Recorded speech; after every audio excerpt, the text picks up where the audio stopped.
भारतीय राजनीति रे 1975 जरूरीकालीन परिस्थिति एक गुरुत्वपूर्ण मोड़ परिवर्तनकारी घटना थिला। कांग्रेस जड़ को दोहलाई पारिथिला यही घटना। या सह आउ एक परिस्थिति कांग्रेस अधपतन कारण होइथिला, ताहा हेला जाति भित्तिक राजनीति। ए राजनीतिर सूत्रधर थिले मोरारजी देसाई। 1977 मसीह शासन को आसीथिबा मोरारजी देसाई सरकार कांग्रेस को तलितलांत करबा पई देश रे सामाजिक और आर्थिक भावे पछुआ वर्गों को संरक्षण देवा उद्देश्य रे प्रयास आरंभ करथिले।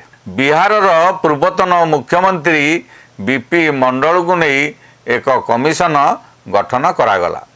मंडल कमिशन भावरे परिचित यही कमिशन इंग्रेज मानकर 1931 जनगणना आधार रे सामाजिक शिक्षागत और अर्थनैतिक दृष्टि पछुआ जाति बा गोष्ठी को एससीबीसी भावे चिन्हट करागला। 1953 मसीह कालिंगेश्वर कमिशन देइथिबा सुपारिश को ग्रहण करी मंडल कमिशन सरकारी चाकरी और शिक्षा प्रतिष्ठान रे ओबीसी मानक पई 27% आरक्षण सुपारिश कर।